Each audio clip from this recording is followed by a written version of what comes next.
La saison Gémeaux 2025 démarre et cette année, elle est ultra spéciale parce que Jupiter termine son transit dans le signe. Cela fait un an que nous travaillons avec Jupiter en Gémeaux et avec l'arrivée du Soleil dans le signe, il est temps pour nous de récolter les cadeaux ou récompenses jupitériennes.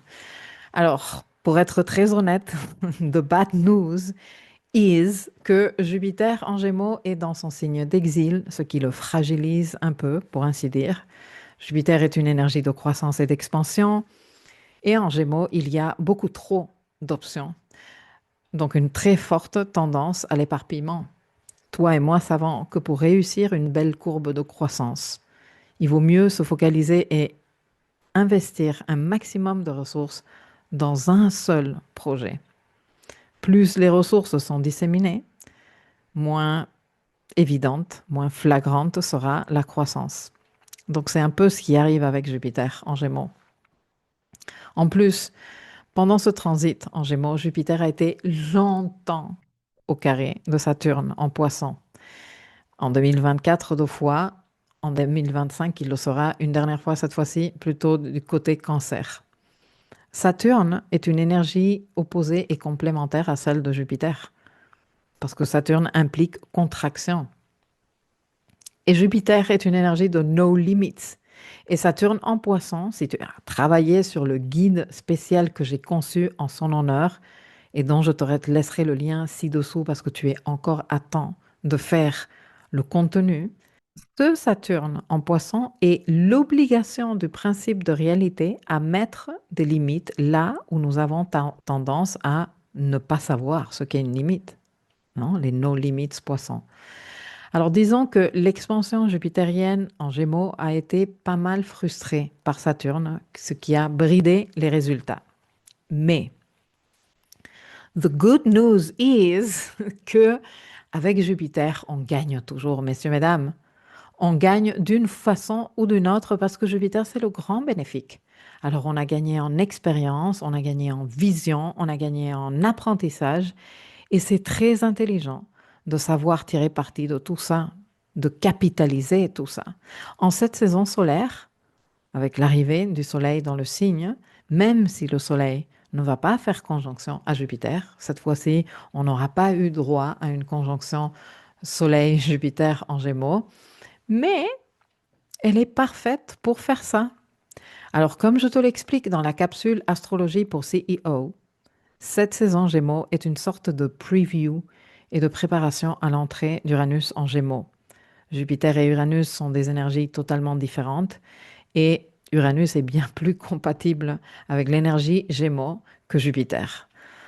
Son effet sera de révolution et d'accélération dans le signe. Nous enchaînons en Gémeaux des transits assez importants et intéressants depuis fin 2022. Ça représentait comme une suite d'entraînements en Gémeaux. D'abord avec le cycle que Mars a démarré dans le signe fin 2022. Jupiter a pris la relève en juin 2024 alors que Mars était en pleine clôture de ce cycle. Et maintenant, Jupiter quitte le signe début juin et c'est Uranus qui prend la relève début juillet, même si ce ne sera qu'une courte visite non officielle, car Uranus ne fera pas de conjonction au Soleil pendant ces quelques mois qu'il sera en Gémeaux. Et qu'en novembre, il revient en Taureau quelques derniers mois pour boucler le boulot là-bas. Dans tous les cas, en cette saison Gémeaux, la question qui se pose est quelle est ta maison Gémeaux dans ton thème? Quelles sont les affaires de vie en lien avec cette maison? Quels apprentissages as-tu fait dans ce secteur de vie entre fin 2022 et maintenant 2025? Tu peux te référer à la masterclass que j'ai faite sur Jupiter en Gémeaux. Je l'avais faite en 2024, bien sûr, et reprendre les grandes thématiques pour faire ton bilan.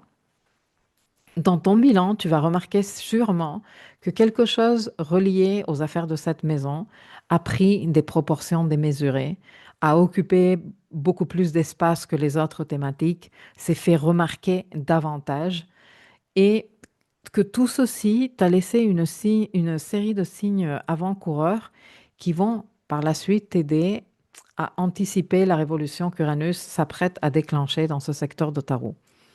Écoute, je ne suis pas ici en train de te dire que tu peux tout contrôler. Surtout avec Uranus, on ne contrôle que d'elle, hein. Soyons clairs là-dessus.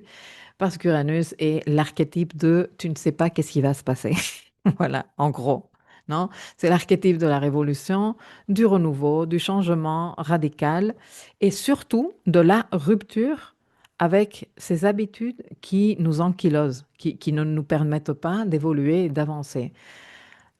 Donc, Uranus arrive avec ses surprises, avec te mettre un peu la vie sens dessus, sens dessous, et créer du désordre pour justement t'aider à créer un nouvel ordre qui soit plus cohérent avec qui tu es à ce moment-là.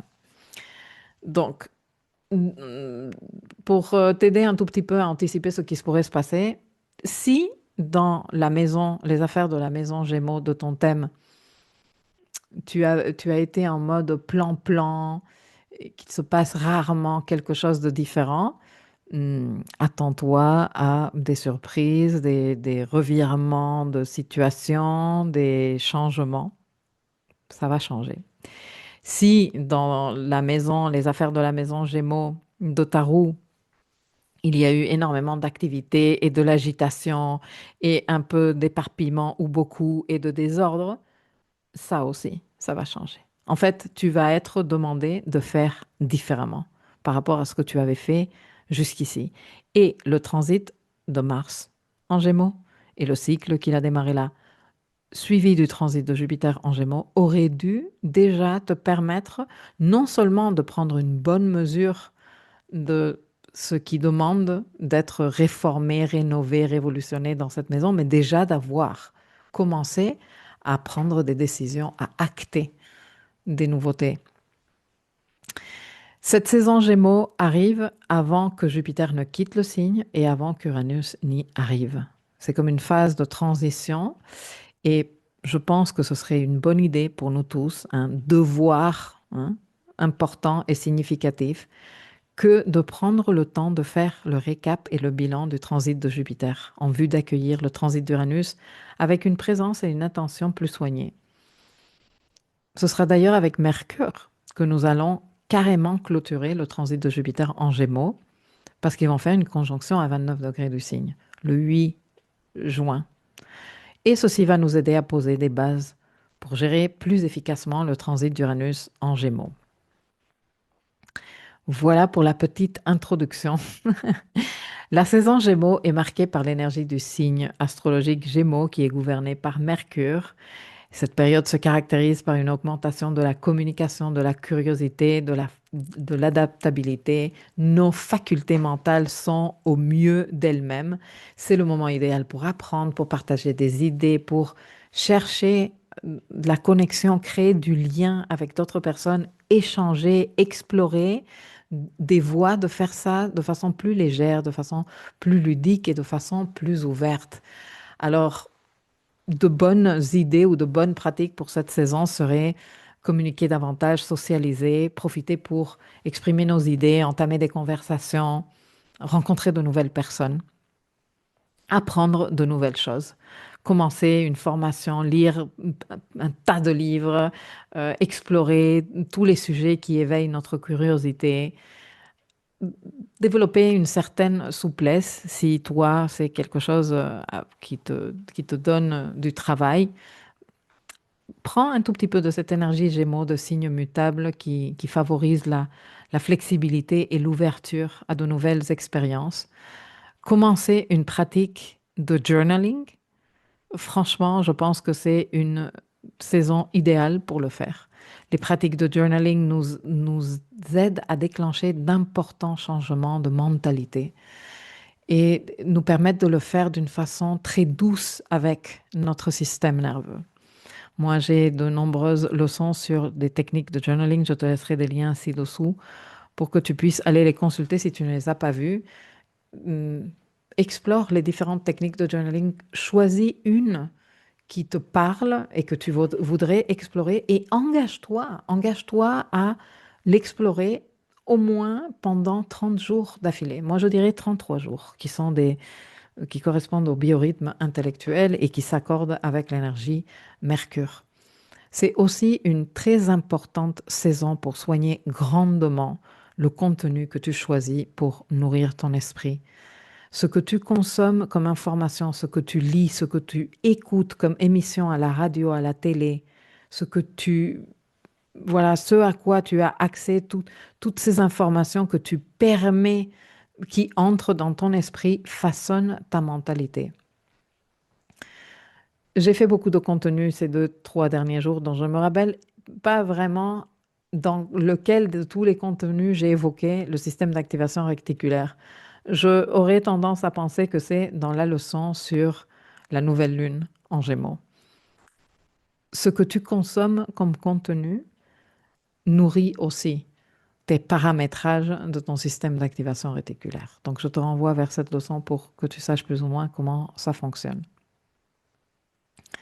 Est-ce que le contenu avec lequel tu alimentes ton discours intérieur est cohérent avec ce à quoi tu aspires dans ta vie, avec tes aspirations et tes ambitions? Moi, je me rappelle d'une conversation avec une cliente il y a quelques mois où elle me disait qu'elle suivait certaines personnes sur les réseaux et qu'elle regardait certaines émissions à la télé qui, à un niveau mentalité, ne lui rendaient aucun service. Parce qu'elle me disait, elle m'énerve, je sens de la jalousie, bon bref. Et je lui demandais, mais pourquoi tu fais ça? Mais pourquoi tu regardes ces émissions bidons à la télé? Et elle me disait, ah ben, parce que c'est mon guilty pleasure, mon péché mignon. Mais à un moment donné, il faut se rendre à l'évidence que les péchés mignons, lorsque répétés régulièrement, sont des addictions et qu'elles sont néfastes et que ce n'est pas vrai qu'on peut faire la part des choses si on consomme ce type de contenu régulièrement. C'est comme celui qui dit, ah ben moi, systématiquement, après, je sais pas, mon repas et avec mon café, je me fume une clope. Mais c'est mon péché mignon, c'est pas grave. Quand je veux, j'arrête. Faux. Si systématiquement tu le fais, si régulièrement tu le fais, ceci est de l'ordre des habitudes et des addictions. On est dans le royaume lunaire que je connais très très bien. Et donc, tu n'arrêtes pas quand tu veux. Parce que quand le jour où tu décideras d'arrêter, pour la raison que ce soit, eh bien, tu auras du mal. Tu auras du mal parce que c'est un automatisme. Donc, attention à ce contenu qu'on est en train de consommer de tout type, hein. Je ne vais pas parler de contenu astrologique, tout type de contenu que tu sois en train de consommer régulièrement. Parce que du moment où tu le fais régulièrement, tu baisses quelque part la, la défense d'attention. Tu sais, il y a aussi une pratique qui consiste à aller consommer un contenu très particulier qui va à l'encontre peut-être de ta façon de penser parce que tu veux stimuler quelque part intellectuellement le débat intérieur, non? Où tu veux te renseigner sur ce que ces autres personnes qui pensent totalement différent de toi utilisent comme argument. Quand tu fais ça ponctuellement, tu vas avec une attitude justement de discernement, de lucidité. C'est totalement différent à quand tu fais quelque chose de manière régulière, où cette défense d'attention baisse. Et en fait, ben, tu es en train d'absorber ce contenu qui ne te rend pas service du tout à un niveau mentalité. Une autre très bonne pratique pour la saison, c'est prendre la décision d'améliorer ta façon ou ton style de communiquer. Ça peut être en te formant, non? Tu te dis, ah ben, comment parler d'une façon plus percutante? Je ne sais pas, il doit y avoir des formations comme ça. Il y a certainement des livres qui t'aident à faire ça. Mais aussi en faisant des expériences de la vie réelle, comme t'enregistrer pendant que tu parles d'un thème, d'un sujet en particulier, et observer comment tu t'exprimes et que tu investisses ton attention et tes efforts pour t'améliorer. Peut-être utilises-tu systématiquement, tu vois, il y a des petites phrases que l'on dit comme, il y a des gens qui répètent souvent, tu comprends, ou n'est-ce pas, ou tu vois, et ceci alourdit, par exemple, le style communicationnel. Donc peut-être que tu voudrais améliorer ça dans ta communication, apprendre à t'exprimer plus clairement, parce que peut-être tu es un peu brouillon dans ton exposition de tes arguments, par exemple. Super bonne saison pour faire ça. Et puis, de toute évidence, c'est une saison pour parler, pour communiquer, pour partager ses idées. Ça peut être super stimulant pour ceux et celles qui t'écoutent, mais aussi pour toi. Bien souvent, quand on verbalise nos expériences, nos idées, déjà, on les valorise davantage. Et ensuite, on est capable de mieux les mettre en forme par la suite. Par contre, et parce qu'on est dans le registre des lows, en saison Gémeaux, attention à la dispersion, attention à l'excès de stimuli qui t'épuisent mentalement aussi. Évite de surcharger ton emploi du temps. En saison Gémeaux, on est souvent sollicité. Cette année, en plus, en 2025, Mercure, il est méga actif. Et quand Mercure est actif, nous aussi. On est dans une réunion, un appel, 400 emails à répondre. Voilà, 1000 trucs à gérer en même temps.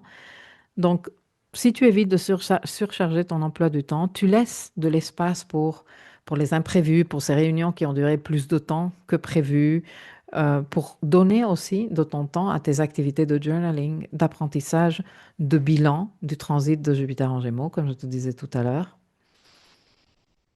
Et du coup, aussi, attention et à éviter d'être excessivement superficiel à un niveau relationnel. Je sais que c'est une période propice aux rencontres. En plus, dans l'hémisphère nord, c'est le début presque de l'été. Il fait plus beau, on a envie de sortir, les jours commencent à s'allonger. Voilà, c'est agréable, on a envie de rencontrer d'autres personnes.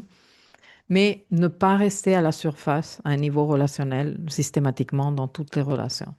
C'est aussi rectifier le karma Gémeaux qui a tendance à rester vraiment, vraiment à la surface.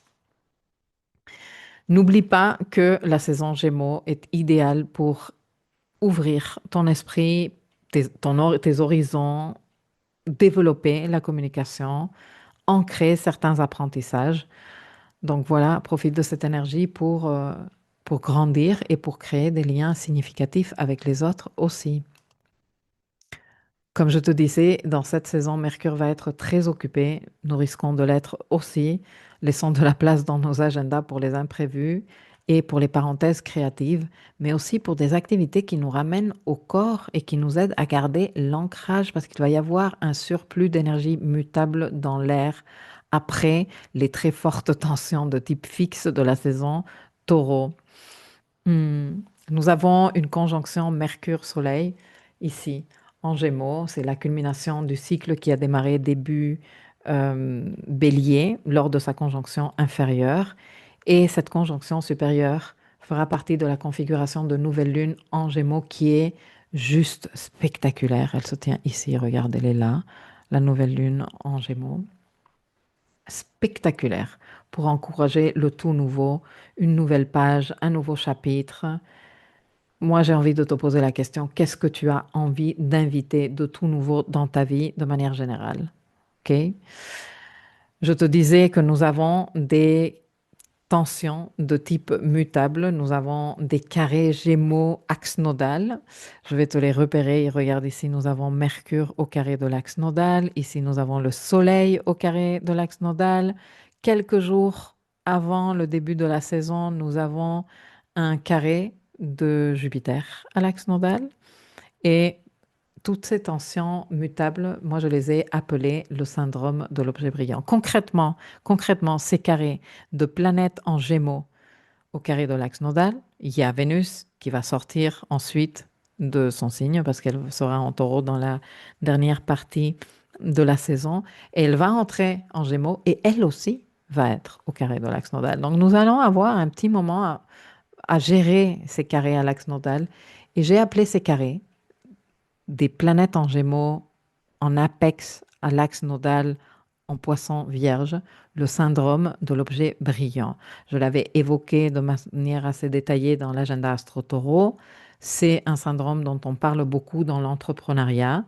C'est un mécanisme très actif dans nos vies personnelles aussi, dans nos parcours spirituels et dans nos chemins de connaissance de nous-mêmes.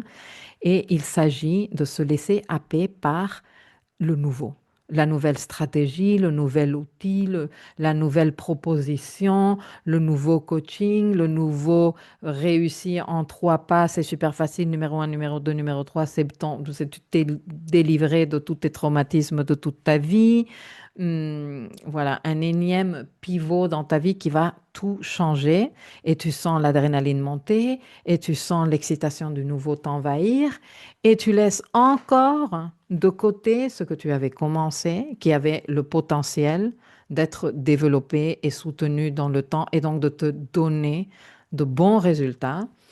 Et il s'avère que ce qui a attiré ton attention si fortement, ben, finalement, n'était pas aussi prometteur qui demande aussi d'être soutenu dans le temps et dans la matière pour donner des résultats. Et voilà, le syndrome de l'objet brillant, il est très décourageant, il est très démotivant, très dévalorisant aussi, pardon, de notre effort, de notre attention. C'est une fascination pour tout ce qui brille, pour tout ce qui est frais et prometteur et qui semble tenir la clé. Tu vois, c'est le truc. Ben non, il n'y a pas le truc. Le truc, c'est que toi, tu t'engages et que tu dis, je vais rester avec suffisamment d'enthousiasme et de ténacité pour avoir des résultats dans ce sens-là, non? Alors après, c'est sûr qu'on est en saison Gémeaux et que la saison Gémeaux est une invitation à aller explorer à gauche et à droite et aussi à considérer les différentes options. Mais une chose, c'est je vais considérer les différentes options et donc du coup, je vais, je ne sais pas, faire des cours découvertes de ce type de danse parce que je suis en train de choisir une nouvelle façon de bouger mon corps et donc je vais aller à cette séance découverte ici et à cette séance découverte là et nanana. Et une fois que j'aurai exploré les options, je pourrai décider. Et une toute autre chose, c'est dire, ah non, mais c'est que la solution à mon problème, c'est dans le cours de yoga. Et donc, tu vas au cours de yoga et tu ne trouves pas la solution. Et tu te dis, ah non, la solution à mon problème, c'est dans le cours de Pilates. Et tu vas à cet autre cours de Pilates en pensant que tu vas trouver une solution rapide là-dedans. Il n'y a pas de solution rapide. Ça, c'est un mensonge total. Tout le monde le sait. Il n'y a pas de solution rapide. Et donc, du coup, c'est bien d'explorer et ensuite de choisir une voie pour obtenir les résultats que tu veux. Les carrés des planètes en Gémeaux à l'axe nodal, ces carrés mutables avec les planètes en Gémeaux en apex, vont générer cette urgence de l'objet brillant. Alors maintenant que tu le sais, peut-être que tu vas pouvoir le gérer différemment. À un niveau chamanique, le 23 mai, regarde-moi, nous avons ici une conjonction, une nouvelle conjonction, Lune-Vénus. Elle va se faire à 17 degrés Bélier. Et les conjonctions Lune-Vénus rythment le cycle synodique de Vénus avec le Soleil. Et depuis l'approche chamanique, ceci relie le cycle Vénus-Soleil au mythe sumérien d'Inanna et sa descente aux enfers, que je t'ai déjà raconté de plusieurs manières. J'avais fait une vidéo, je pense, en 2021, où je te raconte le mythe étape par étape, chapitre par chapitre, si tu veux. Dans l'Astroletter Taureau 2025, je t'ai raconté ça par écrit. Et dans une de mes dernières interventions en direct, que tu trouves dans ma chaîne YouTube, mais je te laisserai aussi les liens ci-dessous. Je t'ai également raconté ce mythe. Et dans ce live, je t'invitais à venir te joindre à nous à la session du 3 mai, que j'avais prévue en session ouverte pour faire découvrir à ces personnes qui sont curieuses de connaître ce que le voyage de Vénus représente, ce que nous faisons dans les rencontres Thérapéia. Et que finalement, j'ai été obligée de reporter parce que j'ai été très, mais très malade, messieurs, mesdames. J'ai dû donc reprogrammer la rencontre qui va se tenir le 31 mai. Je réitère mon invitation à tout le monde. Je te laisserai le lien pour t'inscrire ci-dessous si tu veux venir découvrir ce qu'est une rencontre Thérapéia. Et au cours de cette rencontre, nous serons également en train de travailler l'ouverture de cet autre portail. Alors, Vénus est en phase étoile du matin et cette conjonction, comme toutes celles jusqu'en novembre de cette année, sera visible le matin, à l'aube. Elle sera visible pendant 2-3 jours si les conditions climatiques le permettent. Et cette conjonction ouvre le deuxième portail dans la descente, qui est relié à la perception et au chakra du troisième œil. Nous invite à explorer les symboliques reliées à ce chakra pendant tout le mois qui suivra, donc carrément toute la saison Gémeaux. Le chakra du troisième œil, qui est situé entre les sourcils, est le centre énergétique de la vision, de la perception et de la clairvoyance. Et comme nous sommes dans le voyage à la descente, le mouvement est de purge et de purification. On est en train d'identifier les blocages. Donc, ce portail et le travail qu'il propose va de pair avec les purges et les nettoyages nécessaires pour clarifier notre vision. Tout au long de ce mois-ci, même si dans notre rencontre du samedi 31, nous en reparlerons bien plus en profondeur, de bonnes questions à nous poser, c'est qu'est-ce qui m'empêche de voir? De voir avec clarté, soit mon purpose, mon life purpose, ma mission de vie, si tu veux l'appeler comme ça, même si ce n'est pas une expression que j'aime parce que tout le monde se mélange le pinceau avec cette expression. Ton désir, ta valeur, parce qu'on parle ici de Vénus, qu'est-ce qui t'empêche aussi de manifester ça? Parce que le chakra du troisième œil est directement lié au mental, au-delà de la vision 3D. Donc, c'est la clairvoyance, la capacité de voir avec ce troisième œil qui s'est réconcilié, ésotériquement parlant, la main droite et la main gauche, et qui vibre à une fréquence de cohérence totale, et donc qui est un outil excellent de manifestation. Et cette thématique, elle fait partie des mystères Gémeaux, comme je te l'explique dans l'astroletter de la saison Gémeaux, les mystères de Mercure, Hermès, la voix du magicien, et comme je t'explique également dans le calendrier lunaire de la saison, avec les thèmes associés à la nouvelle lune en Gémeaux. Donc, qu'est-ce que tu perçois de manière déformée dans ta vie? Qu'es-tu appelé à purifier, à nettoyer, à purger? J'évoque ça aussi dans la leçon de la nouvelle lune en Gémeaux, une nouvelle lune qui arrive après la très intense pleine lune en Scorpion. Et au cours de cette nouvelle lune en Gémeaux, regarde que Mercure, qui fait partie de la nouvelle lune, il est conjoint à la nouvelle lune, et en trigone à Pluton.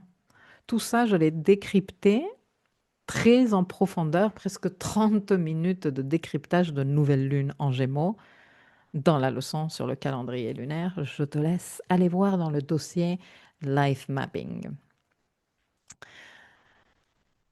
Je te rappelle que le tableau de bord de la saison est à ton service avec l'agenda de la saison, l'astrologie de la saison, l'astrologie pour CEO, le workbook qui est vraiment super chouette, un outil pour faire ta planification de la saison et puis ton suivi et ton pilotage. Il est disponible pour dupliquer sur Notion.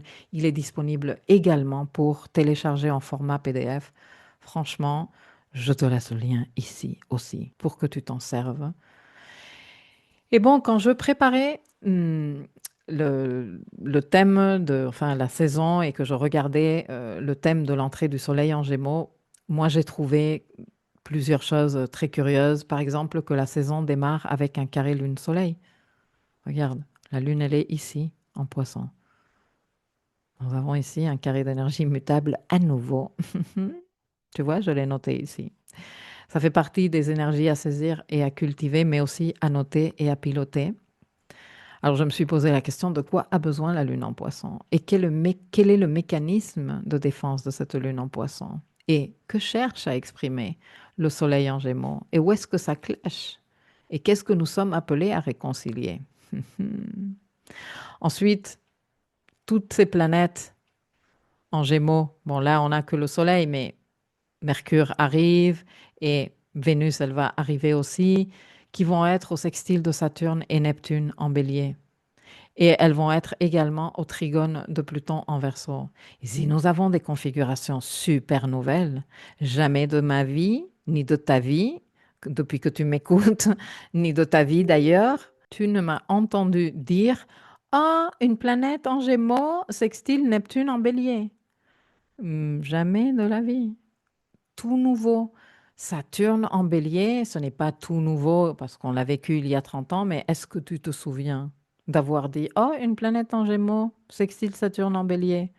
Ben moi non plus. Et non seulement ça, nous avons aussi un Pluton en Verseau, tout nouveau aussi, et des planètes en Gémeaux en train d'entrer dans cette dynamique. Super intéressant. Donc ça m'interpelle.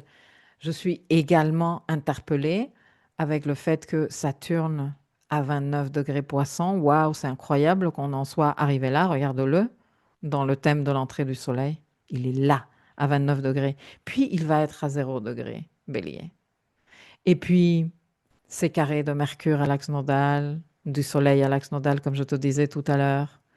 Le troisième et dernier sextile Jupiter-Chiron, qui est toujours en cours, qui fait partie aussi de la configuration de nouvelle lune en Gémeaux.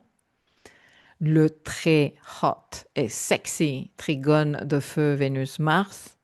Regarde-les. Ici Vénus à 14 degrés Bélier, ici Mars à 15 degrés Lion, en trigone applicatif. Le troisième et dernier carré Jupiter-Saturne. Et oui, messieurs, mesdames, parce que Jupiter, au cours de cette saison Gémeaux, il bascule en Cancer, son signe de prédilection, mais il se prend un dernier carré de Saturne dans les dents. Donc ça, c'est quelque chose qui m'a interpellée. Et puis, ce carré Jupiter en Cancer et Neptune en Bélier que nous allons vivre également très rapidement parce que regarde, Neptune, il est dans le degré 1 Bélier. Donc Jupiter, il va arriver très très rapidement. Et puis les transits planétaires à relever. Bon, il y a le Soleil qui parcourt tout le signe, tous les 30 degrés du signe. Il y a Mercure, très actif en cette saison Gémeaux. Il fera sa dernière conjonction à Uranus en Taureau, puis il va entrer en Gémeaux. Il va faire un sextile à Saturne, un sextile à Neptune, une conjonction supérieure au Soleil, une conjonction de clôture à Jupiter. N'oublions pas le trigone à Pluton que je décrypte, comme je t'ai dit, en profondeur dans la leçon sur la nouvelle lune en Gémeaux. Et ensuite, il entre en Cancer et tac, carré à Saturne, tac, carré à Neptune. Tout ça va être en train de faire Mercure au long de la saison Gémeaux. Je te dis, ça va être assez intéressant. Nous avons Vénus et Mars en phase expérientielle, Vénus diurne, Mars nocturne, et ceci veut tout dire si tu sais de quoi je parle. Vénus et Mars en phase expérientielle, c'est va et fais l'expérience. Okay, on est dans des phases d'ici plus ou moins la fin de l'année de fais l'expérience, vis l'expérience, ose l'expérience et cumule de l'apprentissage pour qu'ensuite tu puisses l'intégrer. Comme je te disais, nous avons un Saturne qui entre en Bélier le 25 mai et qui va y rester jusqu'au 1er septembre parce que ce n'est qu'une première visite au cours de laquelle il ne fera aucune conjonction au Soleil. Donc, il va entrer un peu en catimini pour voir qu'est-ce qu'il y a, mais certainement nous livrera des informations importantes pour que nous, on puisse se mettre au boulot dès qu'il entre en rétrogradation. Et Jupiter en Cancer, lui, il entre d'entrée. Hein? Il ne revient plus en arrière comme Saturne. Saturne, le 1er septembre 2025, il rentre en Poisson pour rester quelques mois et clôturer l'affaire. Jupiter, non. Jupiter, il entre le 9 juin 2025 en Cancer et il trace jusqu'au 30 juin 2026. Et bon, tout ceci, je te l'ai décrypté en détail dans la deuxième partie de cette leçon. Un décryptage approfondi de ces signatures clés de la saison Gémeaux. Et je te dis à tout de suite.